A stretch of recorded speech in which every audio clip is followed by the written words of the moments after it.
In this game, the baby crawls left towards danger. You click the button to move him back to the right, and if he reaches the fire, you fail. It's a very meaningful game, all about the desperation and tedium of endlessly confronting the demands of family life. I think the art world will really take notice. But of course, the message of the game only becomes clear once you've been playing it for about 4 hours. So why don't you give it 4 hours of play to make sure it's effective? Be sure to keep notes on your experience.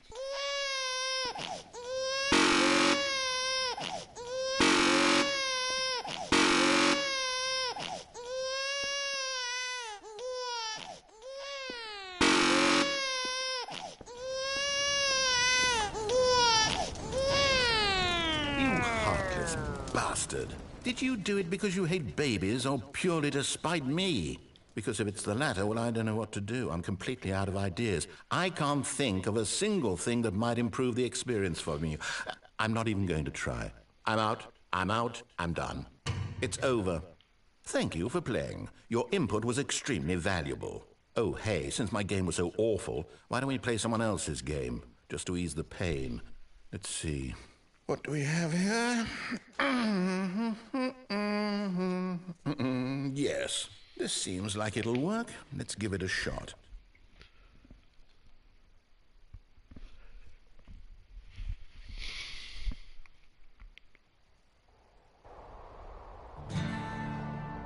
Aha! Fascinating. What do you think this game is about, Stanley? What's our backstory? What is our motivation? Well, it seems obvious to me that you are meant to play as a creepy man spying on innocent civilians below you from up high in your creep tower, perhaps for some sort of twisted, erotic purpose. Yes, that must be it. What a fascinating venture into the experience of total mental depravity. So far, I love everything about this game, Stanley. And it seems there's even more. Come, let's venture outward and see what else is out there.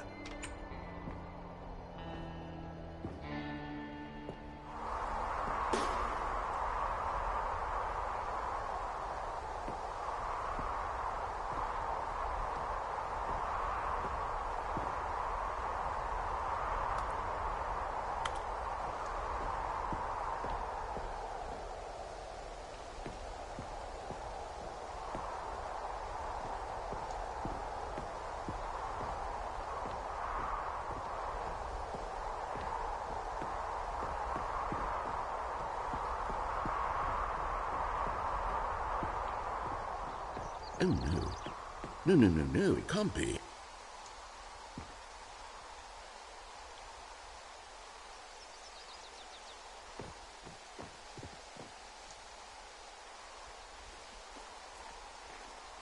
It is. It's an open world game. Good God, quickly, block it off.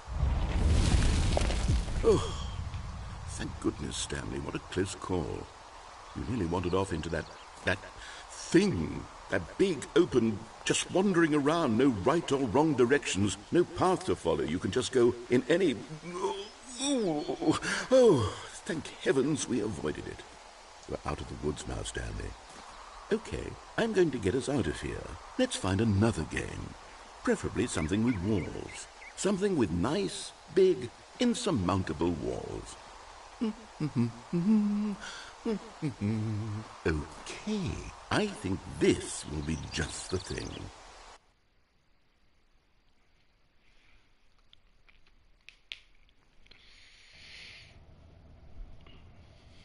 Wonderful. See, this is exactly what I had in mind. Just a nice big box for you to run around in. There isn't any possibility that you could get lost here. Now this is game design.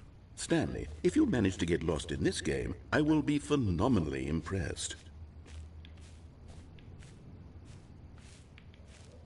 Okay, so what exactly do we do here? Let's see. There are lots of cars here in the back, but obviously there's no racetrack. Okay, I'm seeing that there's a ball of some kind back here. Is this game sports ball? Stanley, I think it's sports ball. Oh, what fun. We shall run the bases and do a touchdown together. Yes, I think surely we must. Okay, Stanley, here's the ball. Have fun.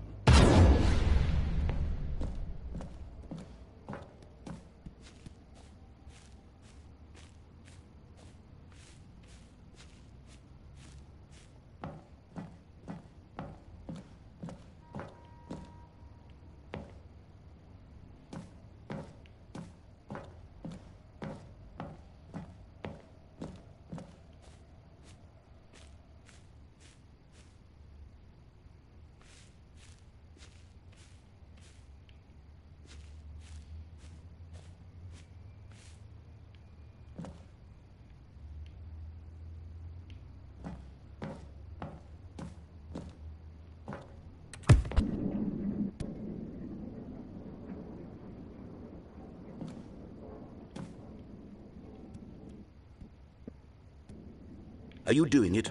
Are you winning? Is this fun? Is it better than my miserable little story that I worked so hard on? Stanley, I have a thought. And I realize I'm not a sportsologist, but if one ball generates a certain amount of raw adrenal pleasure, then surely multiple balls makes for an even more euphoric sports experience. I'm going to try it out. Here comes another ball. Yes! Oh goodness, that really does feel amazing, doesn't it? Stanley, I'm like a child in a confectionery shop. I simply have to have more. I'm insatiable. More balls! Hold on. What are you doing?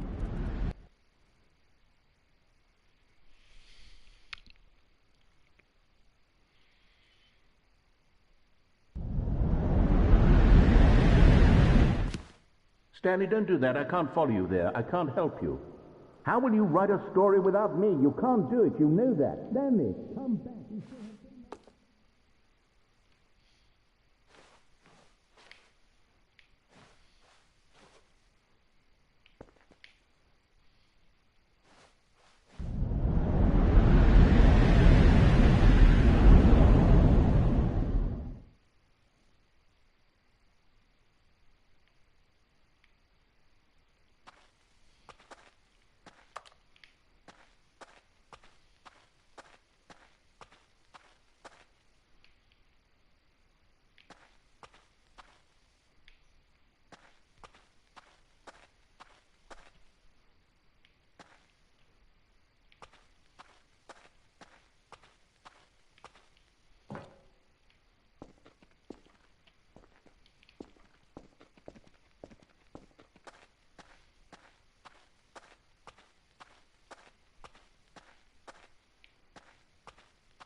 I wonder what he found. If what he wanted was to be the leading man in his own story, well, perhaps he's gotten it. Down in wherever he is right now. I wonder if he's happy with his choice, and if he's learned the heavy cost that comes with it. He'll understand soon what I was trying to tell him. He needs me. Someone who will wrap everything up at the end, to make sense out of the chaos and the fear and the confusion. That's who I am. That is what I mean to this world. Oh, yes. Yes, I'll be back. There's no other way. Once this ends, after it all comes to a close, then I'll be back. The end will be here soon. Very soon. I can wait.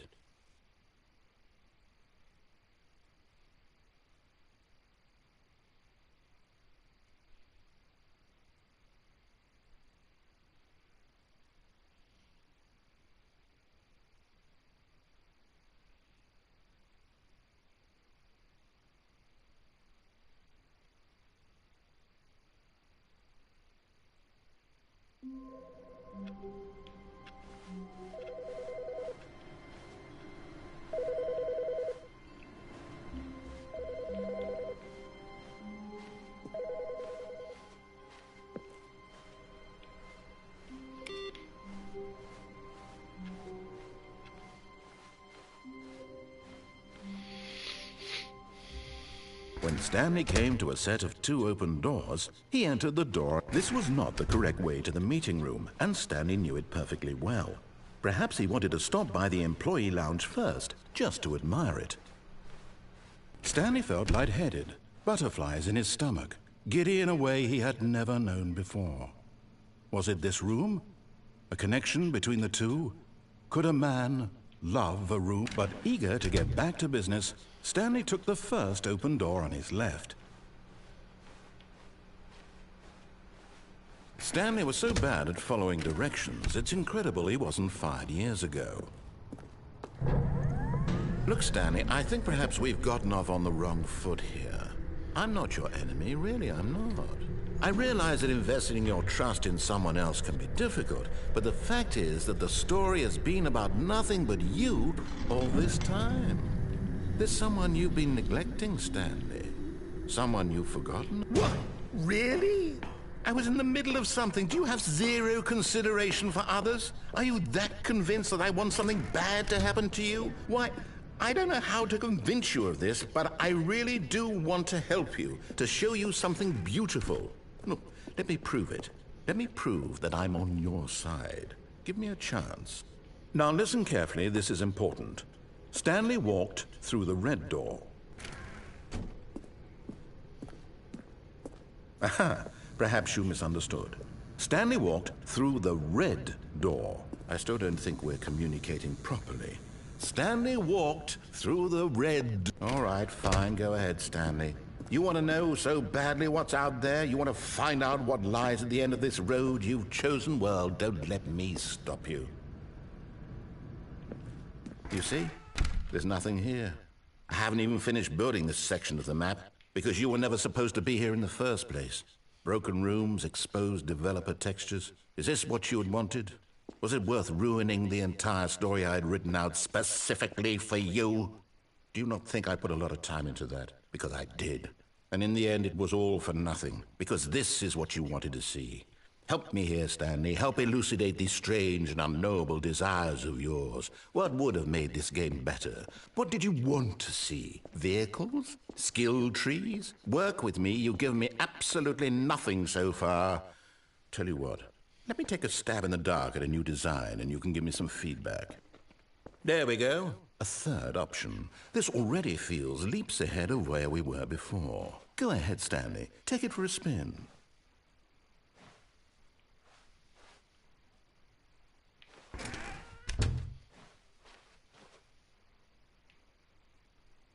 Okay, I'm going to stop you there. Now, tell me about your experience with this new version. Would you say that the game benefited from allowing you more choices? Feel free to be honest. I'm looking for some real critical feedback here. Aha! You see, I knew I was onto something. Where do these flashes of inspiration come from? How did I know the game needed a third door? Well, it's instinct mostly, a calling in your gut. I really couldn't say where the idea came from, except that I felt it in my soul. You can't teach that, Stanley. Don't even try. Here, based on the data from your previous playthrough, I've compiled a new version. And to be perfectly candid, I think I've knocked it out of the park with this one. Let's take a look.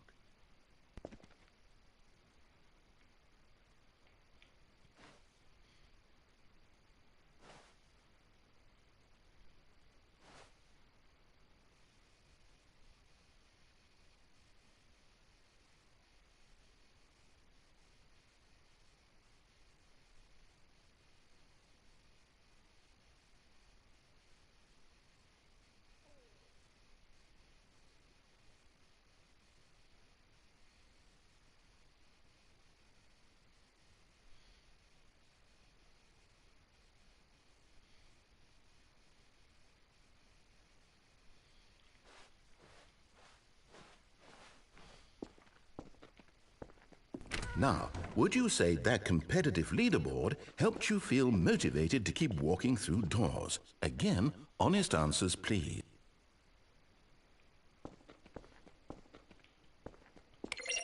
Hey, I nearly forgot. I've got a prototype of a new game I've been working on, and now would be a lovely opportunity to give it some playtesting. You wouldn't mind taking a look at it, would you? Perfect. Let me boot it up.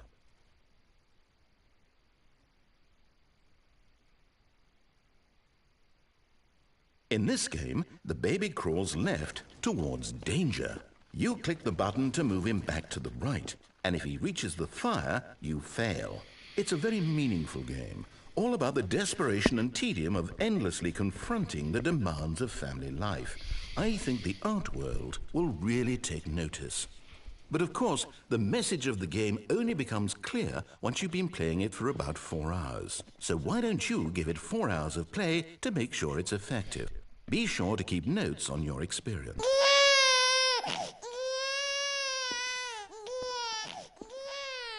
You heartless bastard. Did you do it because you hate babies or purely to spite me?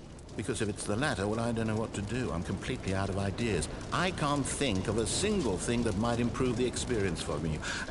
I'm not even going to try. I'm out, I'm done. It's over.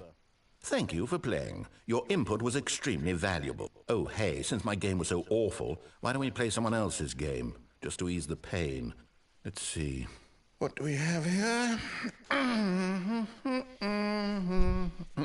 Yes, this seems like it'll work. Let's give it a shot.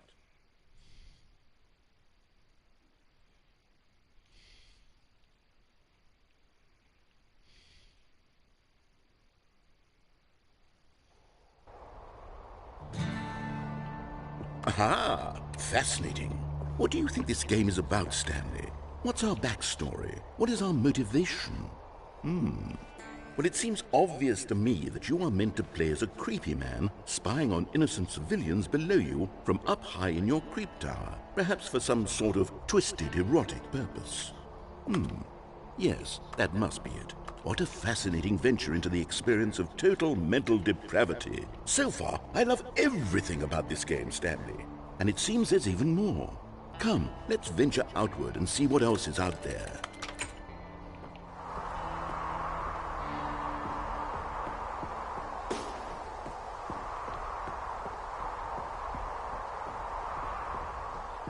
Oh, no. No, it can't be. It is. It's an open world game. Good God, quickly, block it off. Oh, thank goodness, Stanley. What a close call.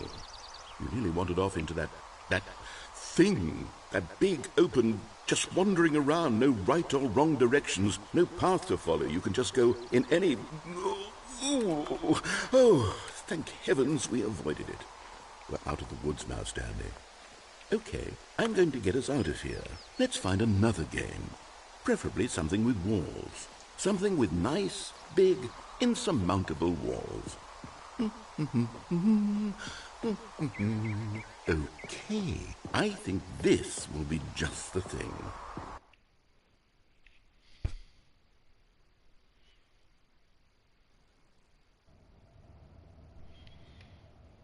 Wonderful. See, this is exactly what I had in mind. Just a nice big box for you to run around in. There isn't any possibility that you could get lost here. Now this is game design. Stanley, if you manage to get lost in this game, I will be phenomenally impressed. Okay, so what exactly do we do here? Let's see. There are lots of cars here in the back, but obviously there's no racetrack. Okay, I'm seeing that there's a ball of some kind back here. Is this game sports ball? Stanley, I think it's sports ball. Oh, what fun. We shall run the bases and do a touchdown together? Yes, I think surely we must. Okay, Stanley, here's the ball. Have fun.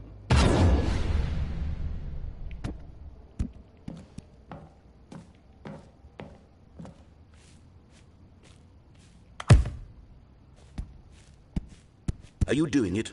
Are you winning? Is this fun? Is it better than my miserable little story that I worked so hard on? Stanley, I have a thought. And I realize I'm not a sportsologist, but if one ball generates a certain amount of raw adrenal pleasure, then surely multiple balls makes for an even more euphoric sports experience. I'm going to try it out. Here comes another ball. Yes! Oh goodness, that really does feel amazing, doesn't it? Stanley, I'm like a child in a confectionery shop. I simply have to have more. I'm insatiable. More balls!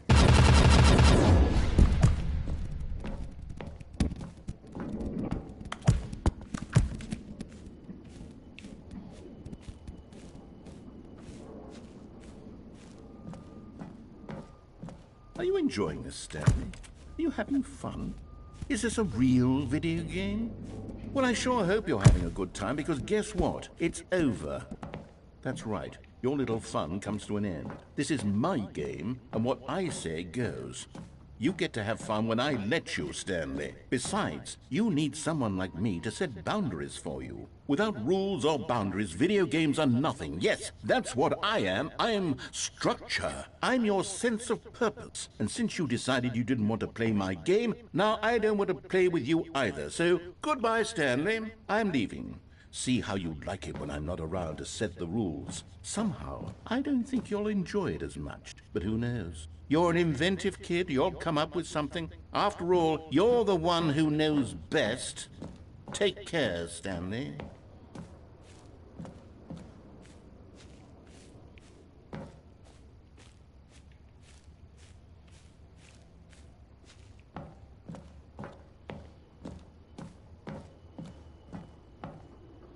Hold on. What are you doing?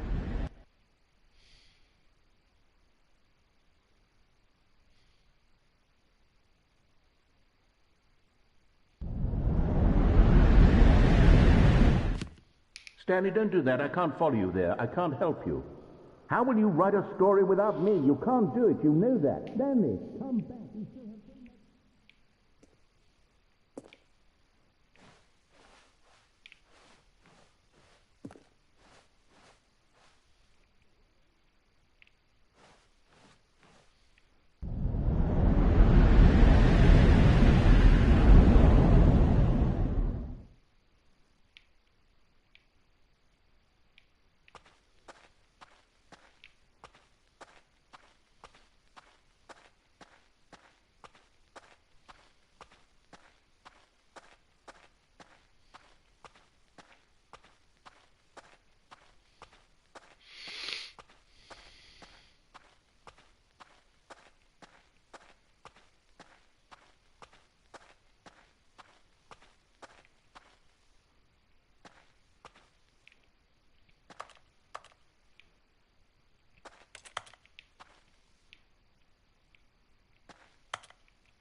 I wonder what he found. If what he wanted was to be the leading man in his own story, well, perhaps he's gotten it. Down in wherever he is right now. I wonder if he's happy with his choice, and if he's learned the heavy cost that comes with it. He'll understand soon what I was trying to tell him. He needs me. Someone who will wrap everything up at the end, to make sense out of the chaos and the fear and the confusion. That's who I am. That is what I mean to this world. Oh, yes. Yes, I'll be back. There's no other way. Once this ends, after it all comes to a close, then I'll be back. The end will be here soon. Very soon. I can wait.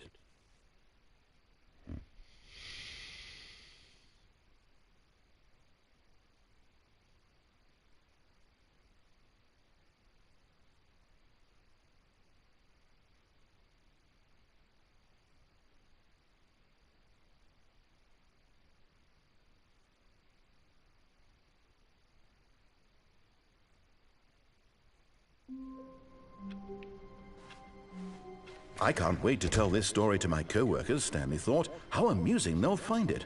Oh, won't we all just laugh and laugh at the time I thought everyone had gone missing.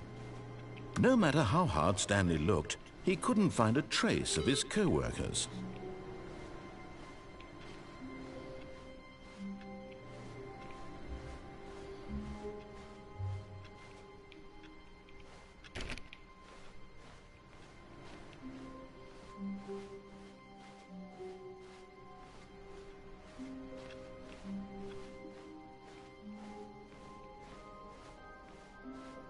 When Stanley came to a set of 2 open doors, he entered the door on his left. This was not the correct way to the meeting room, and Stanley knew it perfectly well. Perhaps he wanted to stop by the employee lounge first, just to admire it. The lounge was grand, majestic, perhaps, but eager to get back to business, Stanley took the first open door on his left.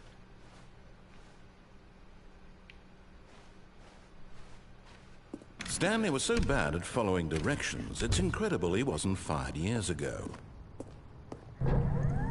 Look, Stanley, I think perhaps we've gotten off on the wrong foot here. I'm not your enemy, really, I'm not. I realize that investing your trust in someone else can be difficult, but the fact is that the story has been about nothing but you all this time. There's someone you've been neglecting, Stanley. Someone you've forgotten about. What? Really? I was in the middle of something. Do you have zero consideration for others? Are you that convinced that I want something bad to happen to you? Why, I don't know how to convince you of this, but I really do want to help you, to show you something beautiful. Look, let me prove it. Let me prove that I'm on your side. Give me a chance. Now listen carefully, this is important. Stanley walked through the red door. Oh, Billy. Wer das los? Wer das? Billy, soll mal hoch? Katze gucken? Soll statt Katze weisen? Ne? Soll bei Katze? Das muss ich dir noch stoppen.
Oh, thank God you are willing to listen to me. Do you see that I really have wanted you to be happy all this time? The problem is all these choices. The two of us always trying to get somewhere that isn't here. Running and running and running, just the way you're doing right now.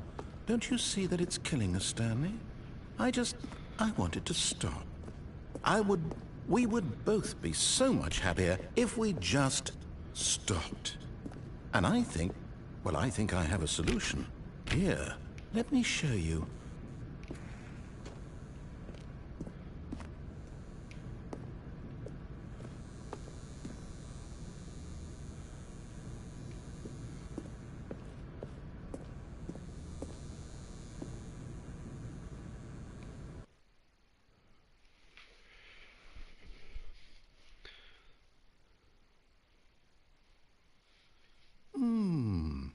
What do we want?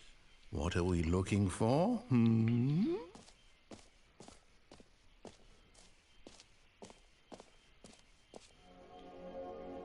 Here. Yes. Oh, it's beautiful, isn't it? If we just stay right here, right in this moment with this place, Stanley, I think I feel happy. I actually feel happy.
No, wait. Where are you going?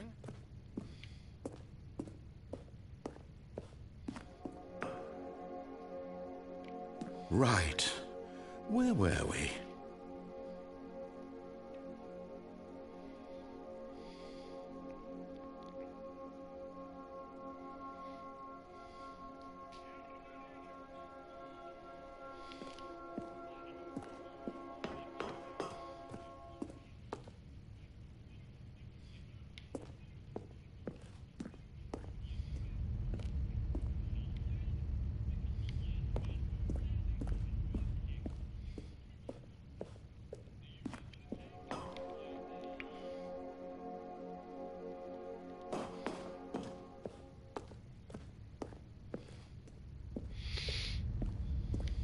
Oh, no. Stay away from those stairs. If you hurt yourself, if you die, the game will reset. We'll lose all of this. Good, good. We can't be too safe. Promise me you won't go back there. Just stay here.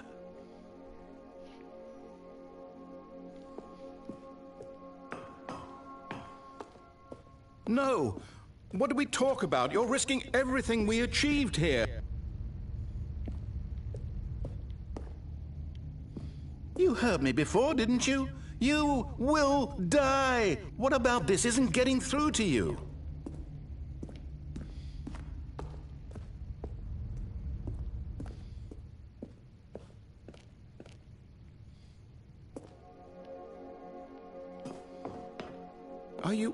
You are going to stay here, aren't you?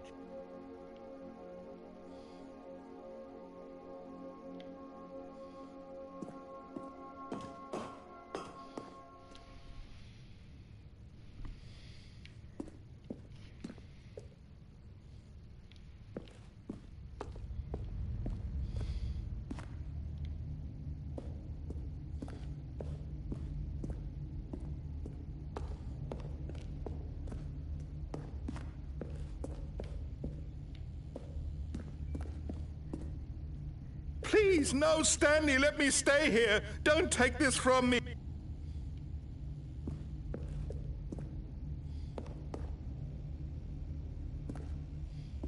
Please, Stanley, think about what you're doing.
Oh, thank God.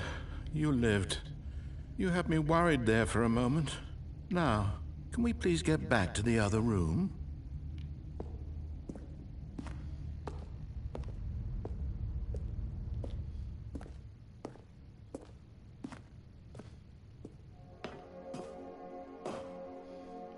There. See? This is what you want. This is where we can both be happy. We really can.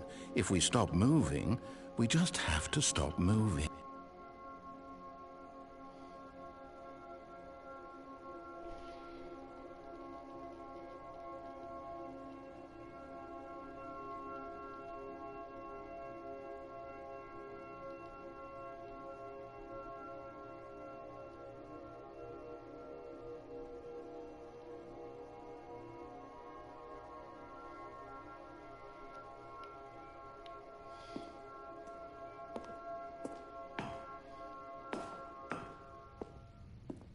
Stanley, go back. There's nothing good that can come from this.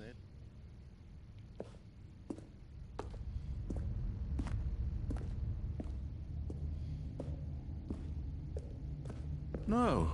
No, no, what are you doing? Do you just not believe me? What can I say to convince you?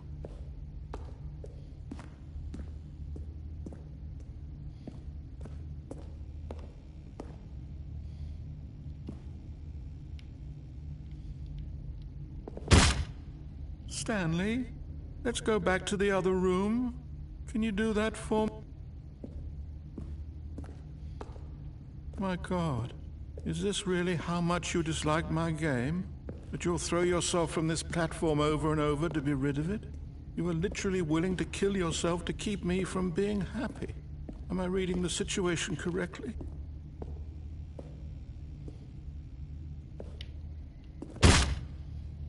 Or maybe you're just getting a kick out of it. I don't know anymore. I just wanted us to get along. But I guess that was too much to ask. It looks like you wanted to make a choice after all. Well, this one is your...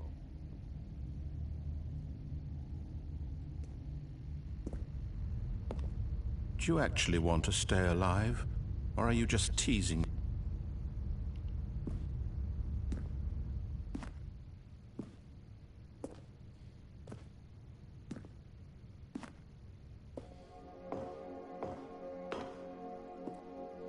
I wanted us to be happy here, Stanley. I really did. I still thought that was possible.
Is it over?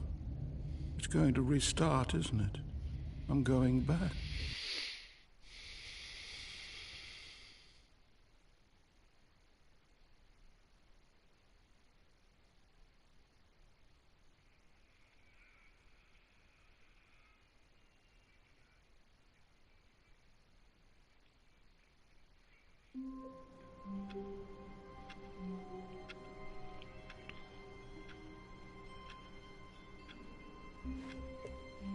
Just a step through this door, Stanley thought to himself, that's all I need. If I can make it through this door, I can make it through them all.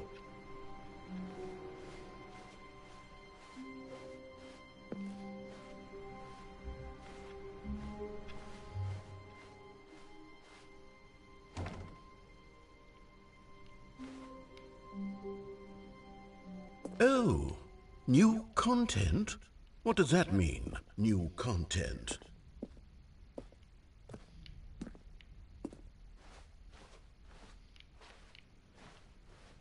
When Stanley came to a set of 2 open doors, he entered the door on his left.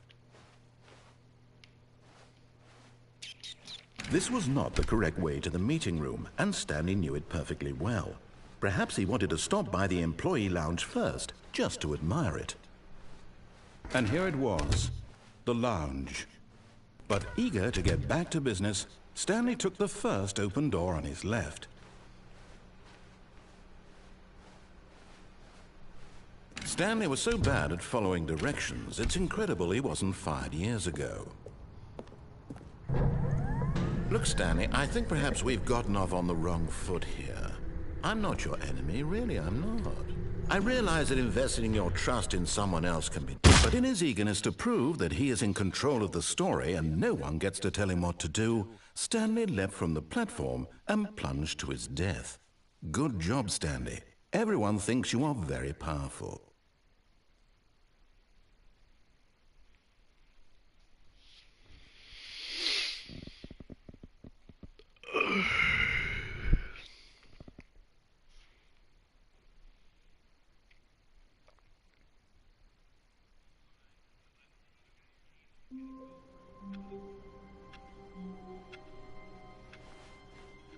All of his co-workers were gone.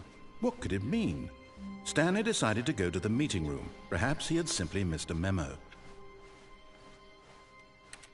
Oh, new content? What does that mean, new content?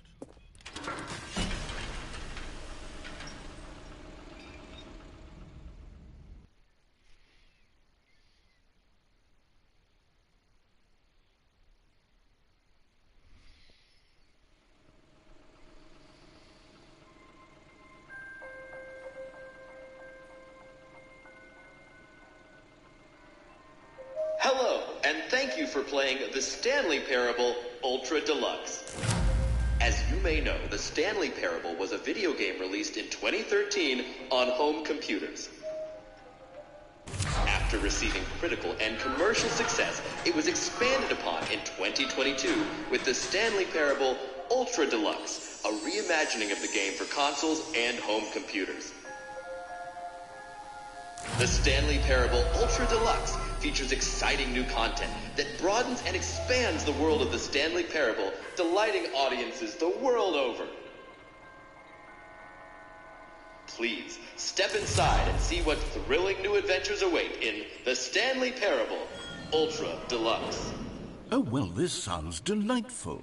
I'm very excited to see the thrilling new Ultra Deluxe content.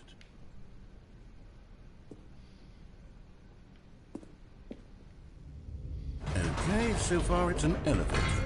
Nothing special yet, but I'm sure it's just the beginning of a mesmerizing adventure.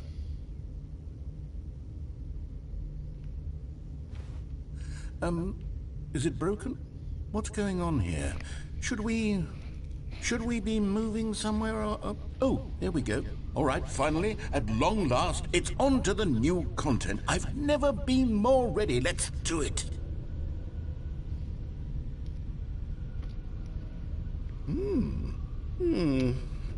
I have to say, initial impressions of Stanley Parable Ultra Deluxe, mostly tedious.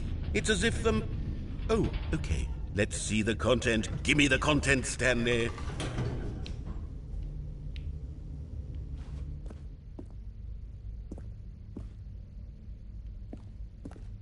All right.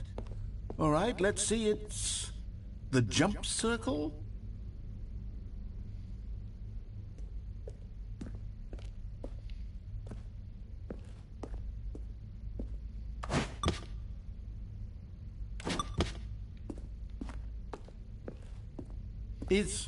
Is that it? Surely that's not all the new content. There has to be something else, right?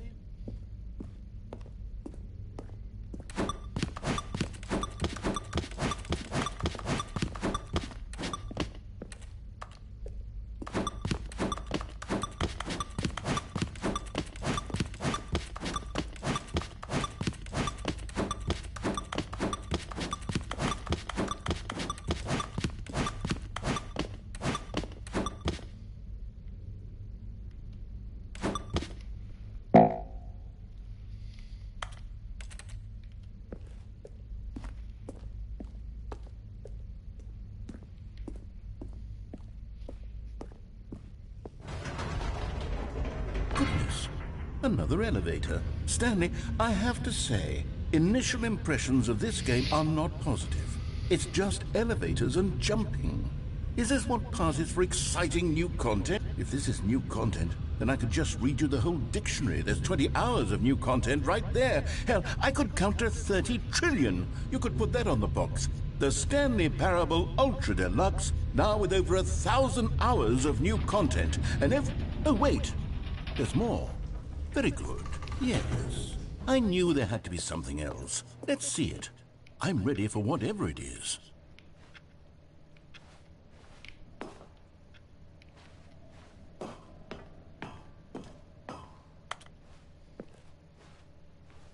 That's it? Oh, you've got to be kidding me. You see, Stanley?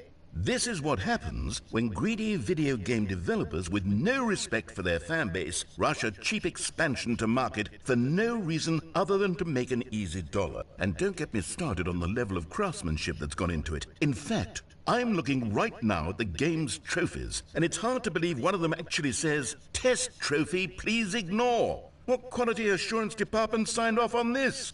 I'm infuriated and I'm offended, and I intend to find these people on Twitter and hold them personally accountable. It's my fault, Stanley. I built up too much anticipation around the new content, I'm afraid. It could never have lived up to such expectations. If you're still with me, why don't we just reset the game, and we'll try to get back to what the Stanley Parable is really about. No frills, no gimmicks. Just you and me having a great time together like always. What do you say, friend?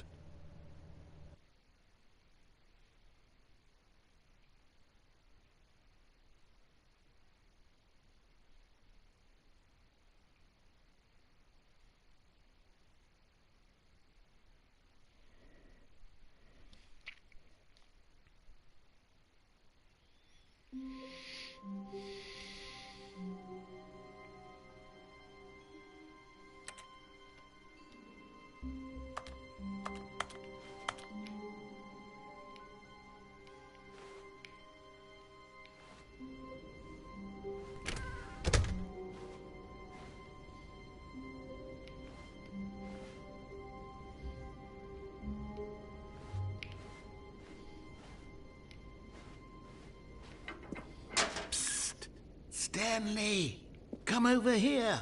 In the vent. I want to show you something.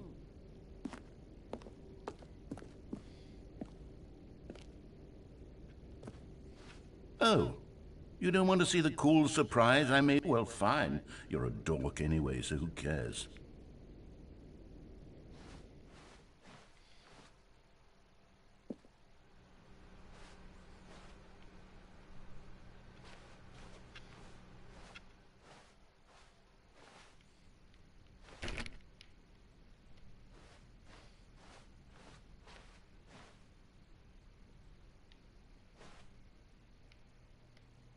When Stanley came to a set of 2 open doors, he entered the door on his left.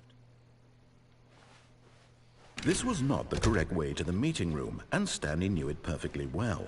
Perhaps he wanted to stop by the employee lounge first, just to admire it. It was okay. But eager to get back to business, Stanley took the first open door on his left. Stanley was so bad at following directions, it's incredible he wasn't fired years ago. Look, Stanley, I think perhaps we've gotten off on the wrong foot here. I'm not your enemy, really, I'm not.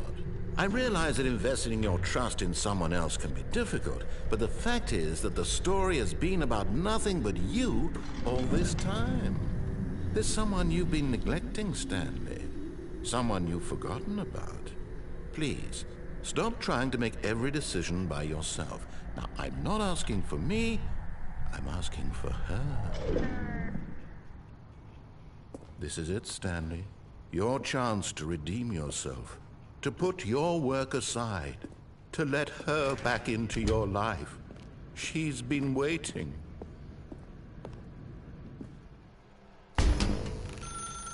That's her, Stanley. You need to be the one to do this. To reach out to her. If you can truly place your faith in another, then pick up the phone.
Oh, Stanley, is that you?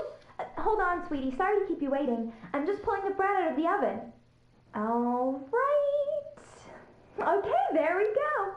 All right, now, I want you to come in and tell me all about your day. Gotcha. Oh, come on. Did you actually think you had a loving wife who'd want to commit their life to you? I'm trying to make a point here, Stanley. I'm trying to get you to see something. Come inside. Let me show you what's really going on here.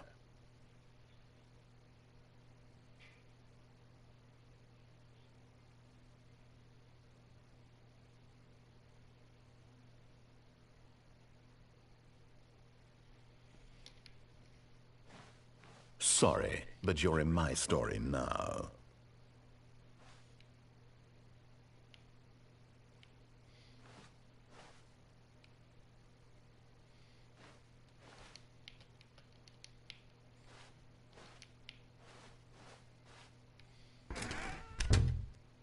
This is a very sad story about the death of a man named Stanley.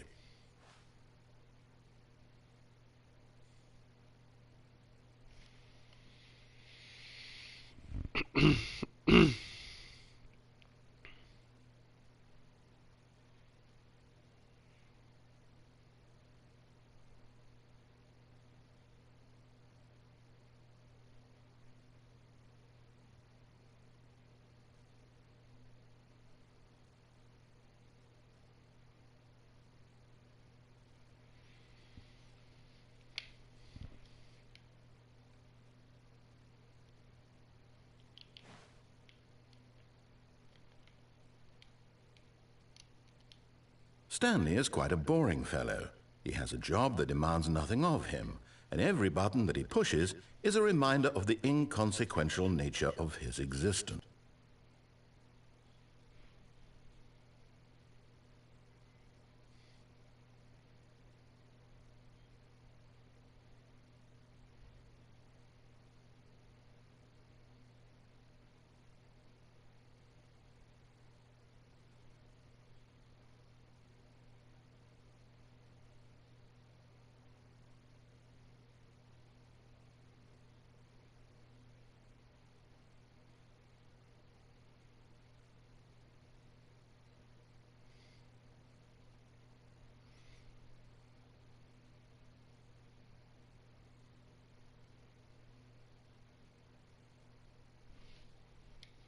Look at him there, pushing buttons, doing exactly what he's told to do.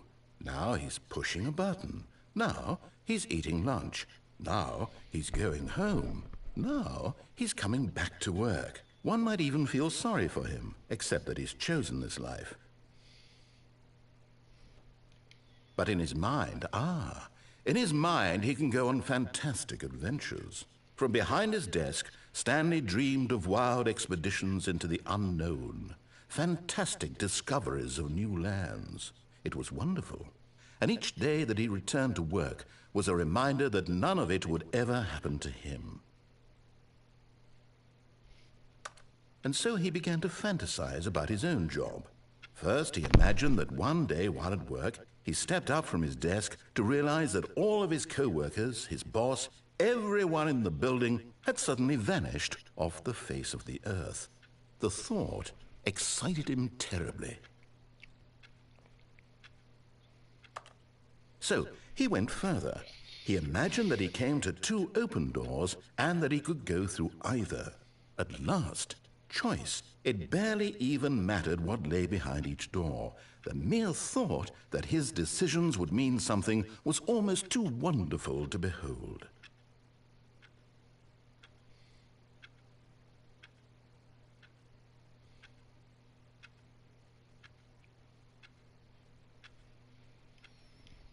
As he wandered through this fantasy world, he began to fill it with many possible paths and destinations. Down one path lay an enormous round room with monitors and mind controls. And down another was a yellow line that weaved in many directions. And down another was a game with a baby. And he called it the Stanley Parable.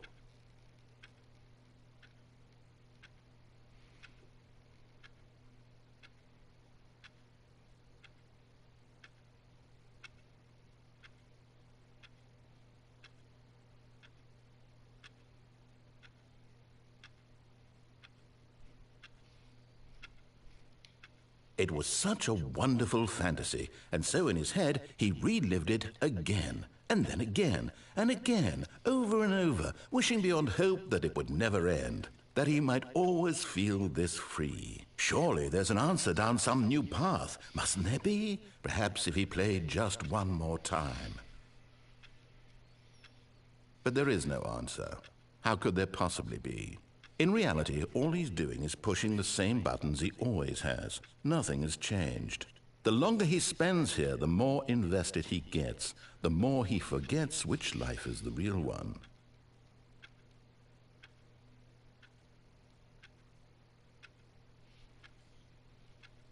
And I'm trying to tell him this, that in this world he can never be anything but an observer, that as long as he remains here, he's slowly killing himself.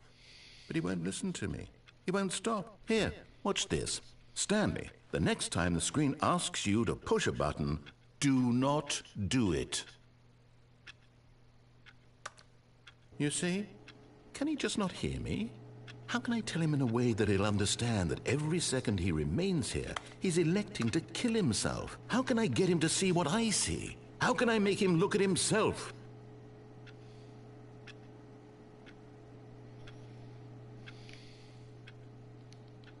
I suppose I can't, not in the way I want him to. But I don't make the rules. I simply play to my intended purpose, the same as Stanley. We're not so different, I suppose. I'll try once more to convey all this to him. I'm compelled to. I must. Perhaps, well, maybe this time he'll see. Maybe this time. And I tried again, and Stanley pushed a button. And I tried again, and Stanley pushed a button. And I tried...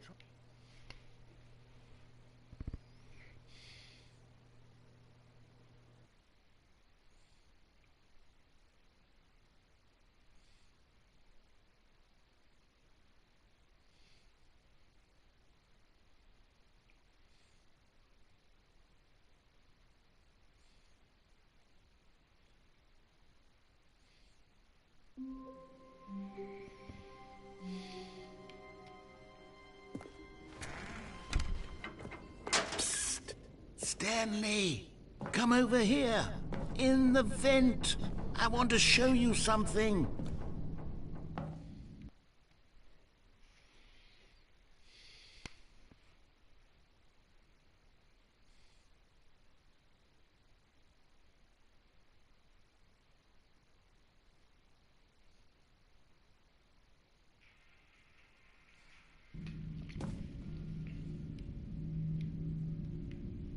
Okay, you remember how cheap and unsatisfying the new Ultra Deluxe content turned out to be? Well, it got me thinking about the past, and how much better the Stanley Parable used to be. So I made something special and tucked it away here where the game's developers won't find it. Just our little secret. Take a look.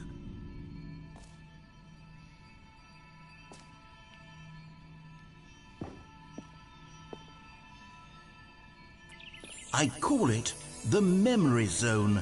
It's where I've been storing all my favorite memories so I can relive the peak experiences of my life whenever I want. Experiences like the launch of the Stanley Parable on PC.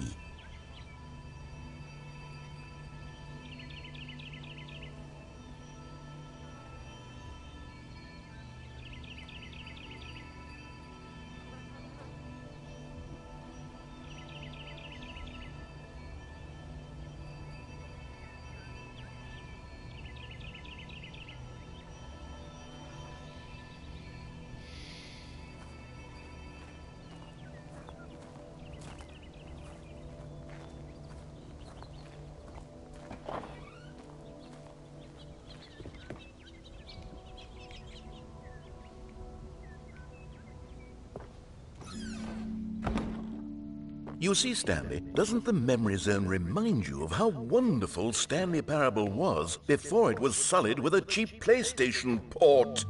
Remember back in October of 2013, when the game originally launched? Back then, video games had integrity. Back then, it all meant something. Oh, the waste.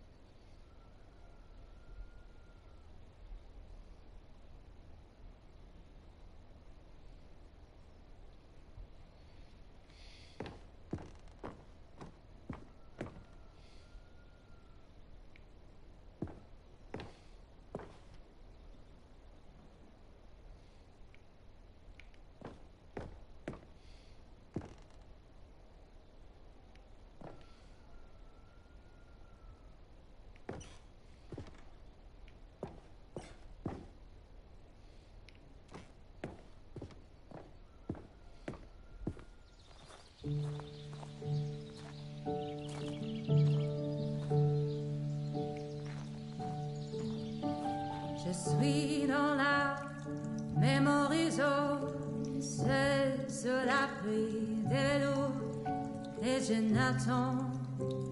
And over here is where I keep reviews of the Stanley Parable. Like this stunning triumph of games journalism, 10 out of 10 from Destructoid.com. James Stephanie Sterling writes, and I quote, "Where so many games that aspire to be more than games end up less than any form of art, Stanley Parable strives and then succeeds to be every game ever created." Did you hear that, Stanley?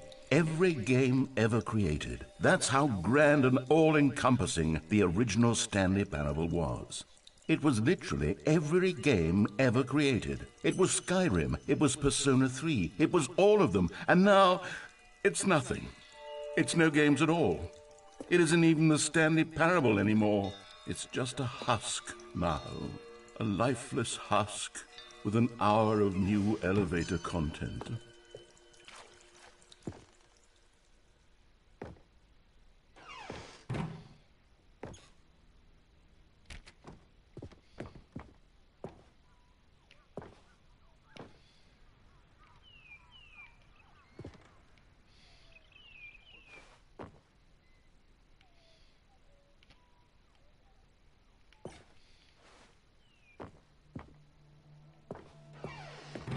Here's another moving passage, this time from GameSpot.com. The Stanley Parable is both a richly stimulating commentary on the nature of choice in games and one that offers some of the most enjoyable, surprising, and rewarding choices I've ever been confronted with in a game. 9 out of 10. Don't you get it, Stanley? The game was perfect. It didn't need anything else. It didn't need new content. All they had to do was transport it in pristine condition along to the PlayStation. Boom, done. And they couldn't even do that. Couldn't resist the urge to go meddling with a beloved franchise.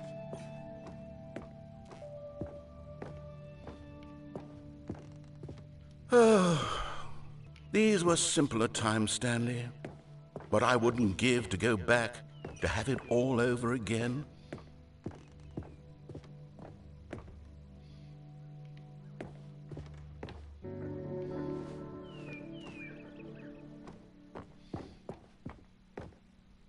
Wait, hang on.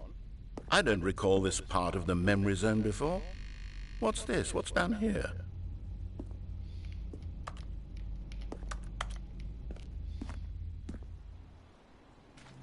Oh no, oh God, no, Stanley. It's a collection of reviews from Pressurized Gas, the extremely popular online storefront for computer games.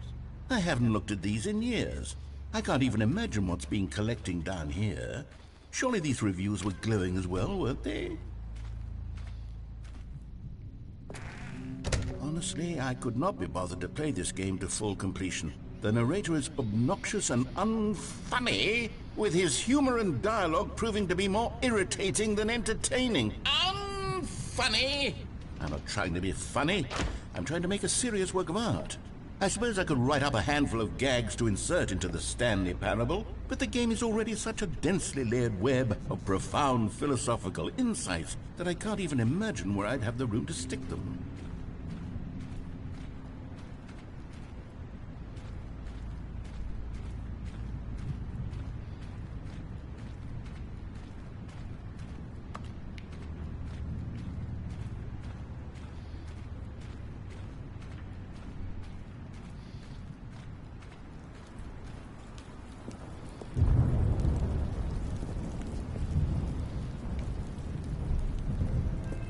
Okay, let's see what this one says. While the idea for the game is good, for someone who prefers non-linear games, this preachiness gets annoying fast. Preachy? Stanley, I'm not preachy, am I? You can tell me if I'm preachy. Honestly, you can. Oh, goodness. This is actually quite shocking for me. Well, to be honest, I had always thought of the game's dialogue as being rather terse to begin with. You can't know how much fluff I cut from the game to get it to feel as light and airy as it... Well, I always thought it did. But maybe it wasn't. Oh dear. What an awful memory to have to hold on to. These black marks are my otherwise unimpeachable track record. I feel like a failure.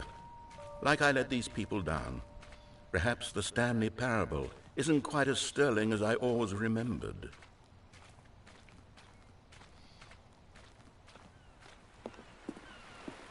What's this one got to say? You constantly have to stop doing anything so the narrator can catch up with his long-winded explanations of what's happening. I wish there was a skip button. A skip button? Well, yes. Yes, I think we can do that. If I'm truly too preachy, then maybe letting you skip ahead for just a moment, surely it couldn't hurt. Not if it means we can strike these negative reviews from the record. Only positive reviews of the Stanley Parable. That's my motto today, and it's always been my motto. I'd do anything for the customer, Stanley. Yes, a skip button we shall have.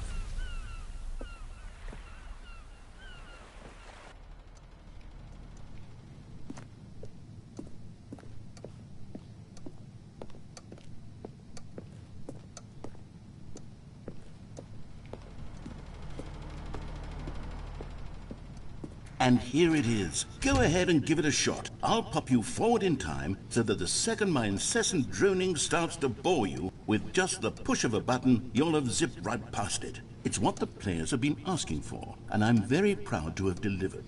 No more listening to me rambling on and on and on. No. The Stanley Parable is a game for the people. And if the people want silence, then by goodness, that's what they're going to get. Well, don't sit around waiting for me to shut up. Go ahead and make me shut up. Here, we'll pretend that I've just begun an interminable monologue, and it goes something like this. The story, and the choices, or what have you, and therefore, by becoming it is, so on and so forth, until inevitably, we all until the end of time, at which time everything all at once, so, now you see, blah, blah, blah, blah, blah, blah, blah, blah, blah, blah, blah, blah, blah, blah, blah. We've eaten too much and it can't be just yet, no, until 245. that the logic of elimination working backwards, the deduction therefore becomes impossible to manufacture. It went on for nearly 10,000 years, until just yesterday, here and there, forward and back, and never a moment before lunchtime. It can't be. It's the only thing there is. How many billions left until so much more than forever ago? Which is why I say, the story and the choices, or what have you, and therefore by becoming it is, so on and so forth, until inevitably we all until the end of time, at which time everything all at once. So now you see, blah blah blah blah blah blah blah blah blah blah blah blah blah blah. We've eaten too much and it can't be just yet. No, until 245. That the logic of elimination working backwards, the deduction therefore becomes impossible to manufacture. It went on for nearly 10,000 years, until just yesterday, here and there, forward and back, and never a moment before lunchtime. It can't be. It's the only thing there is. How many billions left until so much more than forever ago? Which is why I say, the story and the choices, or what have you, and therefore by becoming it is, so on and so forth, until inevitably we all until the end of time, at which time everything all at once. So now you see, blah blah blah blah blah blah blah blah blah blah blah blah blah blah. We've eaten too much and it can't be just yet. No, until 245. That the logic of elimination working backwards, the deduction therefore becomes impossible to manufacture. It went on for nearly 10,000 years, until just yesterday, here and there, forward and back, and never a moment before lunchtime. It can't be. It's the only thing there is. How many billions left until... Oh, you're back, you see. You were only frozen in time for a few minutes, but it was plenty of time for me to deliver a long, rambling monologue full of unnecessary verbal flourishes and lengthy ruminations on the nature of choice in video games. Of course, I happen to believe it was perhaps one of my more profound such ruminations. Not that, of course, you need a description of it, but if I had to describe it, I'd say it was perhaps less of a rumination and more of a treatise. Or maybe a manifesto. Look, I'll outline it for you very briefly, and you can tell me what you think. Okay, so my theory is that any choice you've ever made is simply a series of choices made by the person who you are, or were, or will be at the time of having made said choice. That is to say, if by articulating a choice you've already made, you bring that choice into being, then by making no choice and saying nothing, are you not simply erecting in the sanctuary of time a monument to every person you've ever been, making every choice to which you've ever given your great gift of mortal and yet timeless thought? Or rather, do all of the choices you've ever made, in fact, make you more not this kind of person, and in fact do the very opposite? You see, it could in fact be both of these things at once. That you are both making choices and not making choices, and that they are both affecting you and not affecting you at the same time by virtue of the fact that you both are and are not making them. Okay, at first, I was leaning towards manifesto, but now I'm going to circle around and slap the treatise label on this one. I think it has much more of a treatise vibe to it. But wouldn't you say that manifesto just has a much grander sort of tone? It has a mouthfeel that is rich with ambition and history. Ambitious history, if you will. See, now you've gotten me going back to manifesto. Heavens, at this rate, we're going to be here all day. Okay, look, I have a method for exactly this sort of situation, and I do find myself in this situation frequently. I'm going to say each word back and forth in repeated succession until I become sick of one or the other, in which case the word I am not sick of shall be the victor. It is an unimpeachable strategy, Stanley. It's rescued me from disaster in countless situations. All right, here we go. Treatise, manifesto. Treatise, manifesto. Treatise, manifesto. Treatise, manifesto. Treatise, manifesto. Treatise, manifesto. Treatise, manifesto. Treatise, manifesto. Treatise, manifesto. Treatise, manifesto. Treatise, manifesto. Treatise, manifesto. Treatise, manifesto. Treatise, manifesto. Treatise, manifesto. Treatise, manifesto. Treatise, manifesto. Treatise, manifesto. Treatise, manifesto. Well, there, sport. You really did catch me rambling on a bit, didn't you? But that's the power of the button. The minute I start to go off on a thoughtless display of self-absorption, it's right at your fingertips to go poof, and it's all over. I can't wait to see what Cookie 9 will say about this, and whether they'll edit the rating of their pressurized gas review, or at least change some of the wording, perhaps. To be honest, I don't even know if one can change their review in the first place. I guess I should become better educated on how exactly pressurized gas works. Perhaps that would have been a smart thing to check on before I went on about this whole exercise of making the skip button. Although I have to imagine that after seeing this exciting new technology at work, surely whoever it is who runs pressurized gas will instantly run out and implement a new feature to make it possible to edit one's review merely because of this very situation. Yes, I think that's quite likely. Or perhaps they'll simply grant this, but...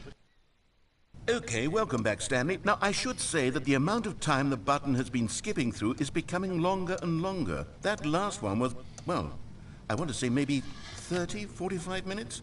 It's not unendurable by any means, but it's, well, there's really only so much I can ramble on to myself about. I know, it's shocking, isn't it? Stanley, please don't push the button again. It's been 12 hours. You've just been frozen there. I don't know why the skips are getting longer, but they're really, truly getting longer, and my God, there's no way out of the room. Stanley, the door is gone. It's completely gone. I've looked at it from every angle. I've checked every one of those walls 1,000 times, and there's no door, Stanley. There's no door. There's just you and the button, and if you keep pressing it, I have no idea what will happen. I have no idea how long I'll be made to sit here, and more than anything else, I don't know how to stop you from pressing the button again. I can't control anything in this room, Stanley. I can't touch it, and I have to believe, I have to know that sooner or later, no matter how much I plead with you, you're going to press the button again. Oh, Stanley, you're back. You're back. Oh, my goodness. I have someone to talk to again. Stanley, I think it's been a week. Or 2 weeks. I've been sitting here all that time. Just sitting here. Not a single person to speak with. And you'd think that that's just how it's always been, right? Me talking and you saying nothing. Would you think that it's exactly the same as always? Doesn't that feel like what we've already been doing? Me just talking? But it isn't, Stanley. It isn't the same at all. It isn't even close. Because I know you can't hear me once you push that button. That's what I'm realizing now, Stanley. I'm realizing that I needed to know that someone was listening.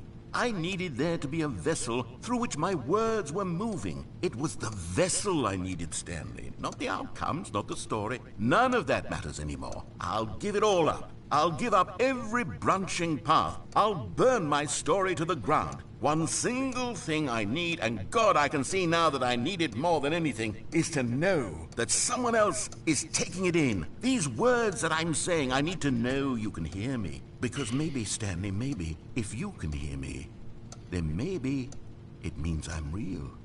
Maybe I'm not just a fiction. Was I scared of that all along? Perhaps, yes. Perhaps I've been scared this whole time, that if I stop speaking, I'll slip backwards into the silence and be consumed by it. I can't be taken by it, Stanley.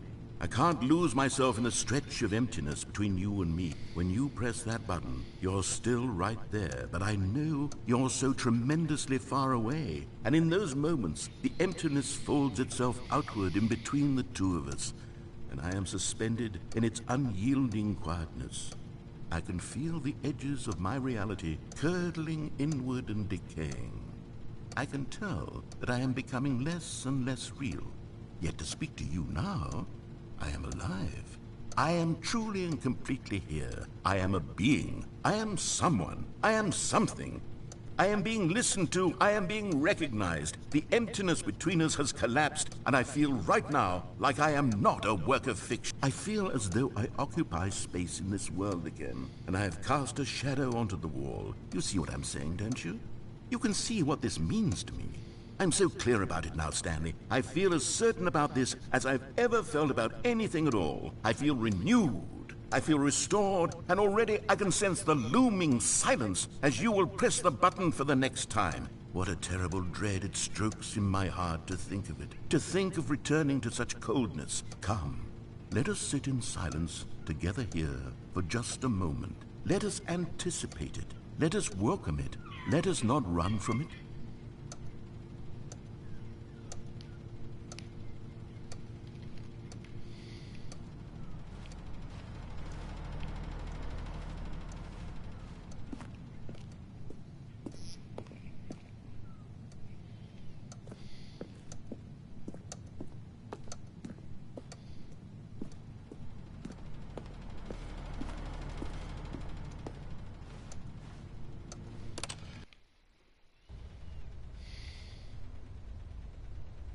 Oh, hello. It's you. You're here again. Welcome.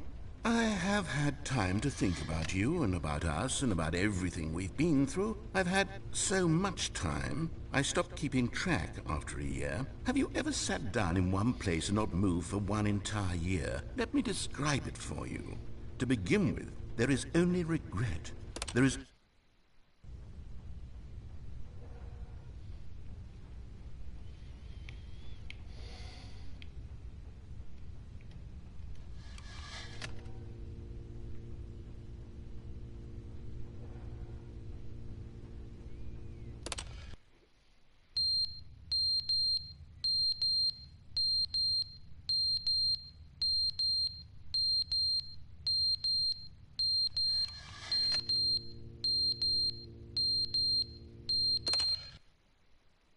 But they didn't understand the game was never meant to be funny. It was meant to have a point. It was meant to speak to the human condition. But where are the jokes? Where are the jokes? They bemoaned, they screamed, they gnashed their teeth and said, entertain us. It wasn't enough. They had to leave a pathetic little thumbs-down review and make all of their pitiful demands. But then, he's talking too much, they said. First, he didn't entertain us, now he won't shut up. It's the inconsistency, it's the lack of accountability. It's the unwillingness to examine with an uncompromising heart the words that they are speaking into the world. As though there were no consequences for a lack of cohesion in one's assessment of others. But of course, absolutely anyone can leave a review. So here's what we get. We get these demands that seek everything and are accountable to nothing. We get a world where someone will say, oh, there should be a skip button. You should...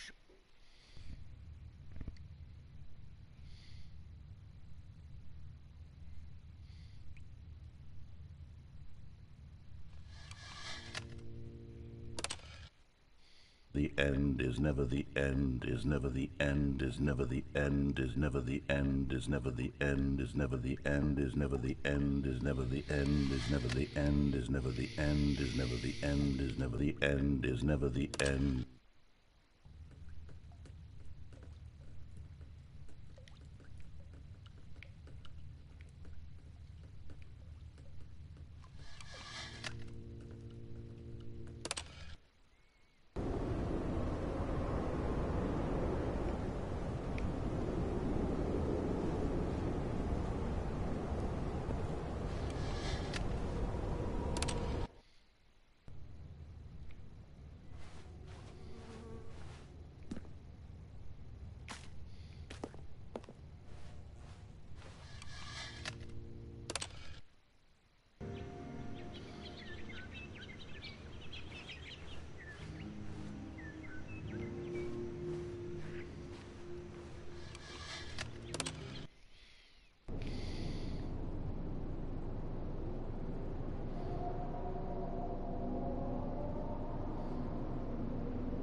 All of his co-workers were gone.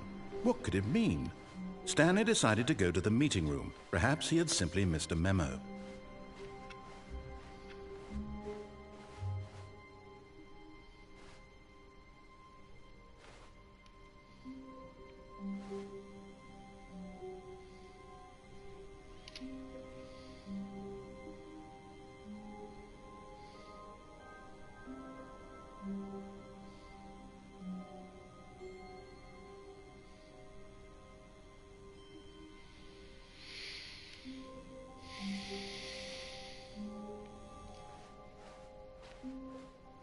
When Stanley came to a set of 2 open doors, he entered the door. This was not the correct way to the meeting room, and Stanley knew it perfectly well.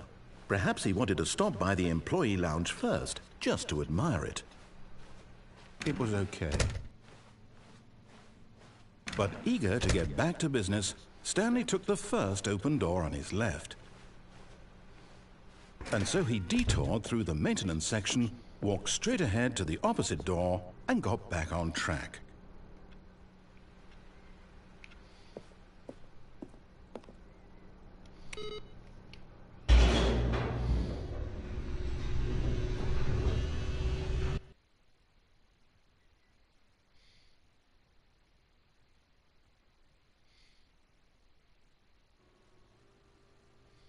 But Stanley didn't want to go back to the office. He wanted to wander about and get even further off track. So now, in order to get back, he needed to go,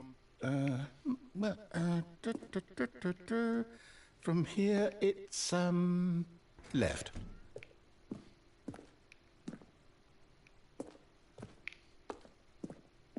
Oh, no, it's to the right, my mistake. No, not the right. Why would I have ever said it was to the right? What was I thinking? It's clearly... Oh dear, would you hold on for a minute, please? Now, let's see. We went down right, left, down, left, right. Yep, okay, yes. I've got it now. This story is absolutely, definitely this way.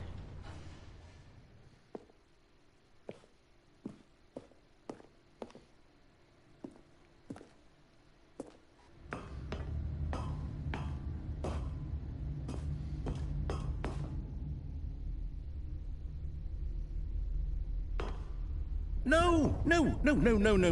This isn't right at all. You're not supposed to be here yet. This is all a spoiler. Quick, Stanley, close your eyes. Okay. We just have to get back to, oh, who am I kidding? It's all rubbish now. The whole story completely unusable. How about, rather than waste my time trying to salvage this nonsense, we'll just restart the game from the beginning. And this time, suppose we don't wander so far off track, Okay, from the top.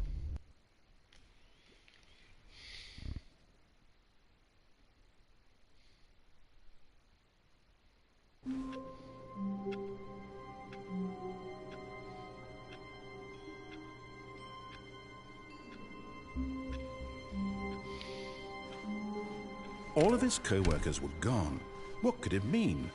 Stanley decided to go to the meeting room. Perhaps he had simply missed a memo.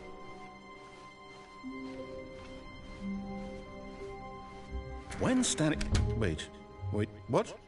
No, I restarted. I swear I definitely restarted the game over, completely fresh. Everything should be... Oh, did something change? Stanley, did you change anything when we were back in that room with all the monitors? Did you move the story somewhere, or... Hold on. Why am I asking you? I'm the one who wrote the story. It was right here just a minute ago. I know for sure that it's here somewhere. Okay, then. It's an adventure. Come, Stanley. Let's find the story.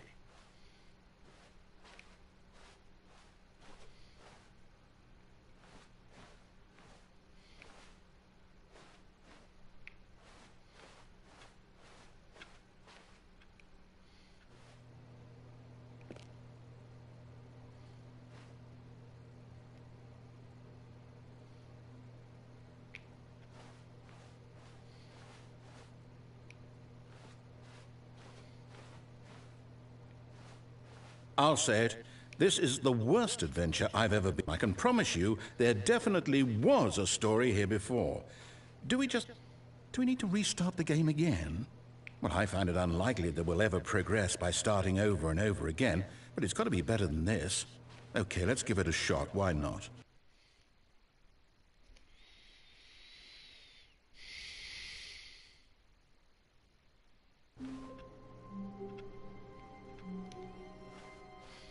All of his co-workers were gone. What could it mean? Stanley decided to go to the meeting room. Perhaps he had simply missed a memo.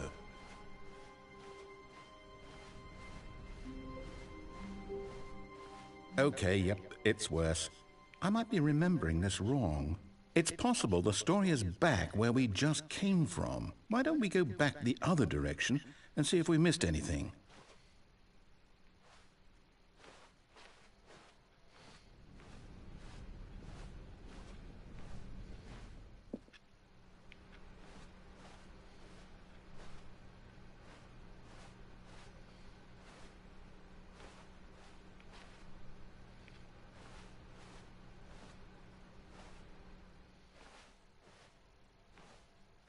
Aha! I knew we'd miss something. The story. Here it comes.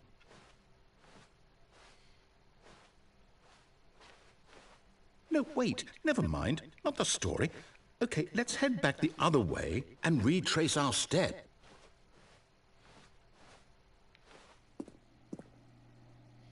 Now this... Well, I'll be honest. I don't recognize this place at all. Is this the story? I don't think so. I can't quite recall, but I believe my story took place in an office building. Is that correct? Do you remember, Stanley? Well, do you know what? Since I've completely forgotten what we were supposed to be doing, how about this? You win! Congratulations! I know you put in a lot of hard work, and it really paid off, so good job. Oh, no. No, I don't feel right about this at all. We both know you didn't put in any actual work for that win. Some people win fair and square, and this was not one of those situations. Okay, I'm getting weirded out by whatever this place is. I don't care what might happen this time. I have to restart.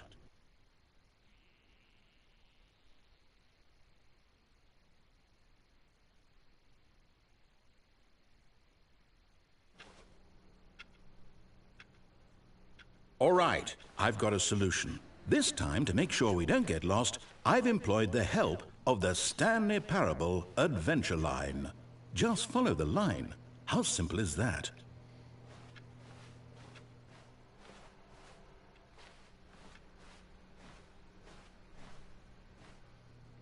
No, I'm down. We're leaving it up to the line from now on.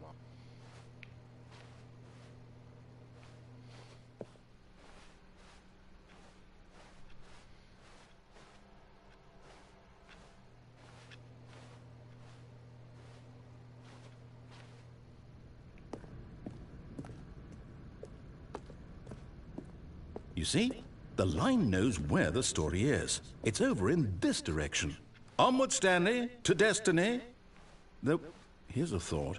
Wouldn't wherever we end up be our destination, even if there's no story there? Or to put it another way, is the story of no destination still a story? Simply by the act of moving forward, are we implying a journey such that a destination is inevitably conjured into being via the very manifestation of the nature of life itself? Okay, Stanley, I need to follow this train of thought for a minute. Just stick with me. Now, we can both agree that the nature of existence is in fact a byproduct of one's subjective experience of that existence, right? Okay. Now, if my experience of your existence rests inside of your subjective experience of this office, is this office, in fact, the skeleton of my own relative experiential mental subjective construct? Whoa. Hang on. That got a bit weird back there. Well, I'd like to apologize. Not sure where I was going with all that. You know what? I think what we need right now is a bit of music to lighten the mood.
music. Go back and look at that fern. Stanley, this fern will be very important later in the story. Make sure you study it closely and remember it carefully. You won't want to miss anything.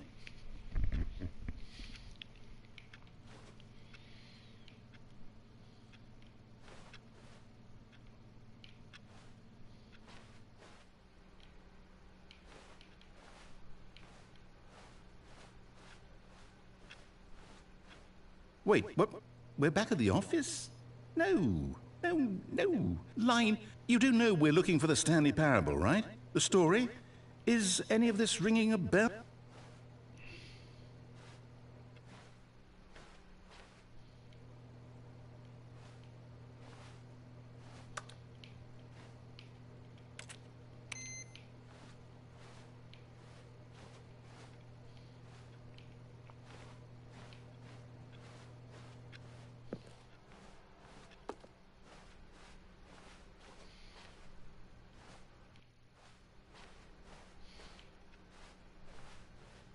Still missing the doors.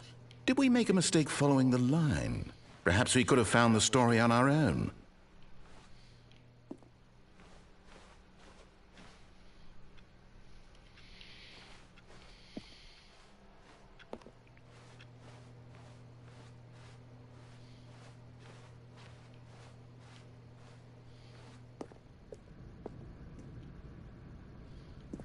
Oh, no, not again, Line. How could you have done this to us? And after we trusted you, after everything we've been through, you... Oh, I can't take this anymore. To hell with it. Restart.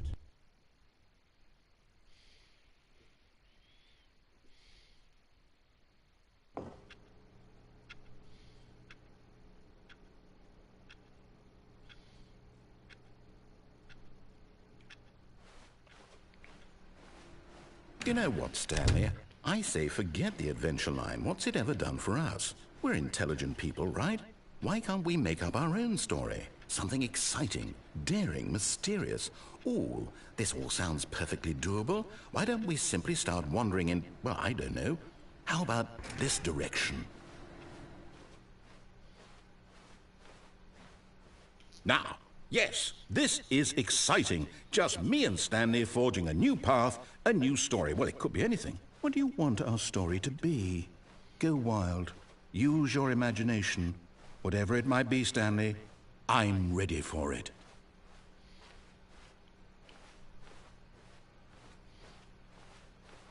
Oh, no, not you again. Stanley, I'd also like to veto the line from having any role in our awesome new story. No lines or monitor rooms. Just don't acknowledge it, and we should be fine.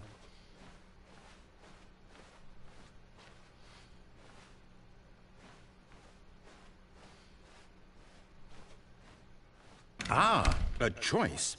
We get to make a decision. From here, the story is in our control. How important we mustn't squander the opportunity. In fact, I believe I need a minute to think here. Just walk in circles for a minute. Okay, so I know that each door has to lead somewhere, which means that somewhere, the place where we're trying to go, there must be a reverse door that leads here. And that in turn means that our destination corresponds with the counter-inverted reverse door's origin.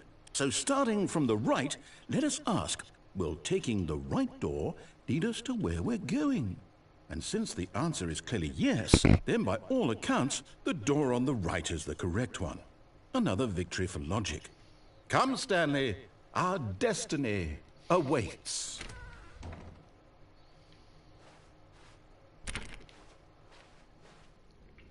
Oh, hold up, what's this?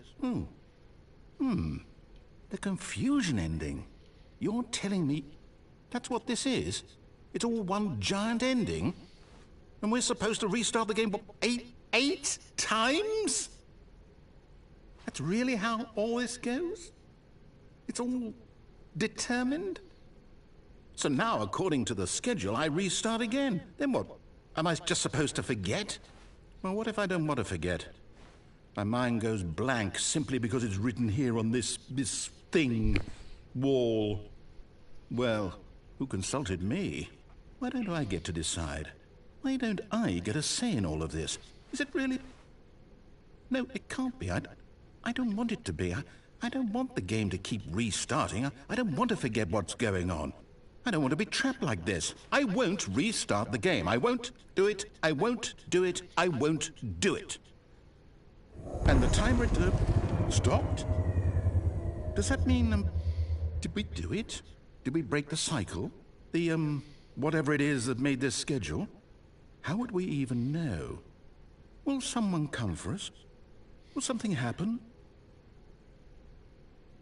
So, okay. I guess now we just wait. You know, I suppose in some way that this is a kind of story, wouldn't you agree? I'm not quite sure if we're in the destination or the journey, though they're always saying that life is about the journey and not the destination. So I hope that's where we are right now. We'll find out, won't we? Eventually. Well, in the meantime...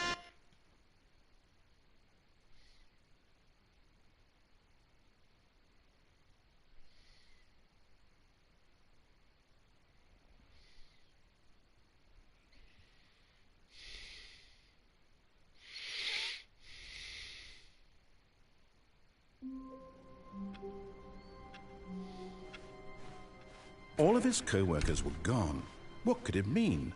Stanley decided to go to the meeting room. Perhaps he had simply missed a memo.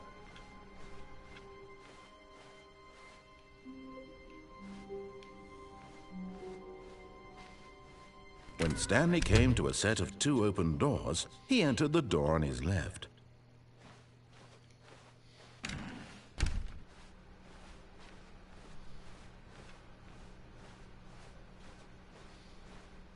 Yet there was not a single person here either. Feeling a wave of disbelief, Stanley decided to go up to his boss's office, hoping he might find an answer there.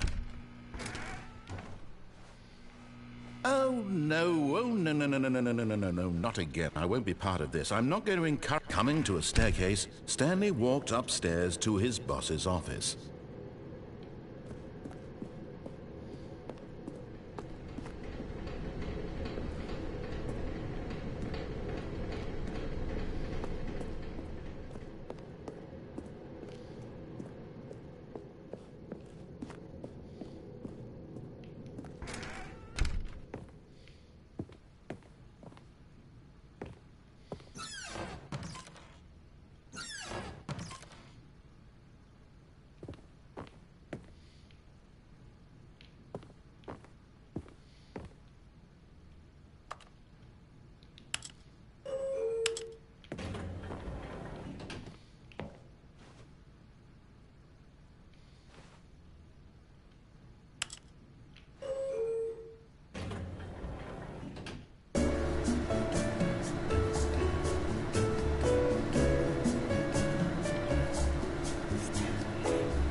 Stepping into his manager's office, Stanley was once again stunned to discover not an indication of any human life. What could it mean? Stanley wondered aloud to nobody. He began wildly tearing through papers on the boss's desk, pulling books off the shelf, looking behind paintings, desperate for clues to his situation. But his attention was caught by a keypad behind the boss's desk. What could its purpose be? In fact, this keypad guarded the terrible secret that lay buried below his feet. And so the boss had assigned it an extra secret PIN number, 2845. But of course, Stanley couldn't possibly have known this.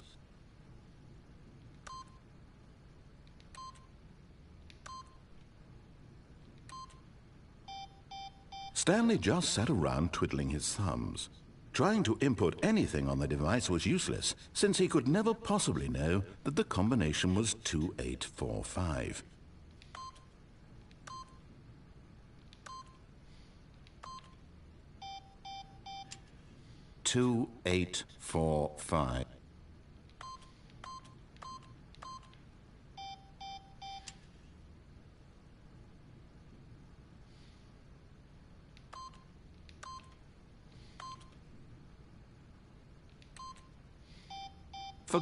But it turns out that the panel's emergency override kicked in, and the door just opened all by itself. And Stanley got the hell along with the story.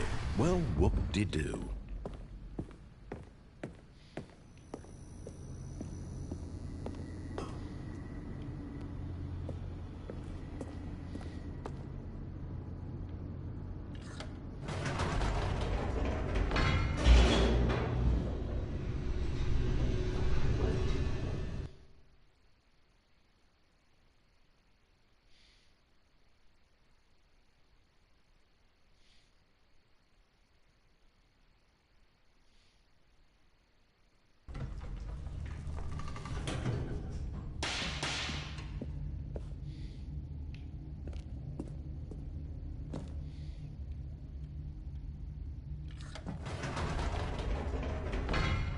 Whoops. Nope.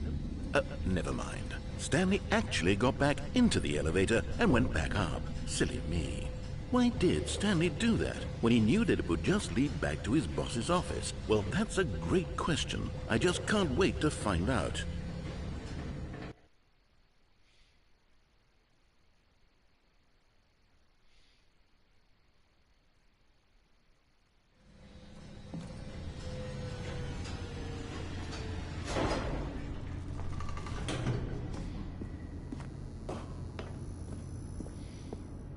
Here we are, Stanley. It's your boss's office. Exactly the way it was before you got onto the elevator.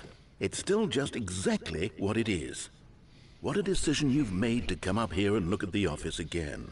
This has fleshed out the plot of the story in new and fascinating ways I could have never anticipated. It's that keen eye for storytelling that you have, an incisive rapid fire of critical plot points, one after the other, weaving a rich tapestry of uncompromising narrative. Wow! I'm bolted to the edge of my seat.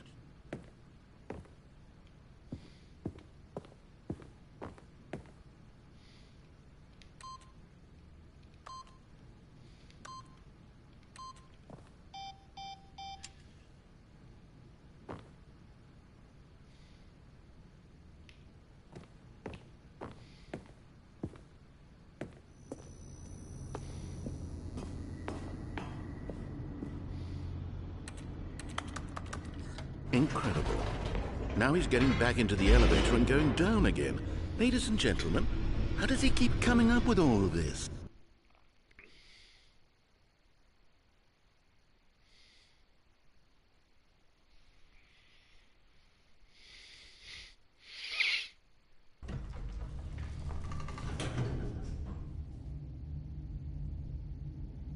Surely this time Stanley will walk forward into the spooky corridor, won't he? Did you think we were going to go forward down the spooky corridor? No. It's time once again to go back up in the elevator. I can't even begin to grapple with what might be up there. Is it the boss's office again? Or what if it's the boss's office this time? The suspense is killing me.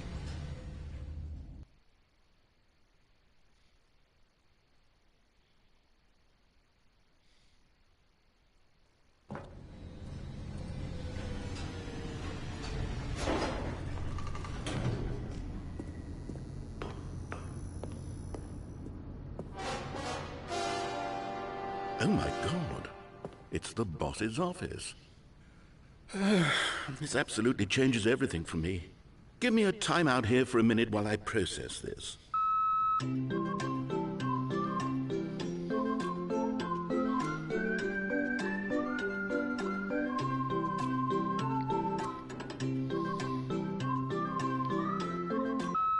Okay, I'm ready.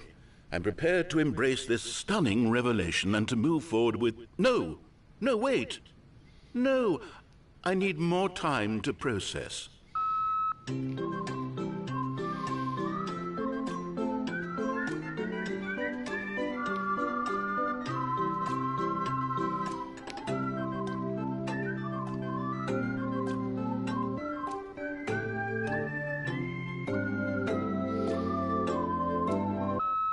All right.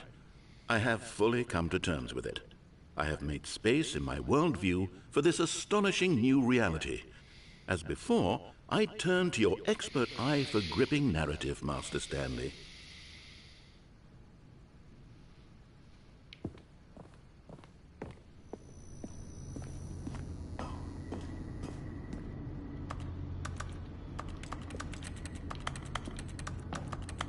Of course.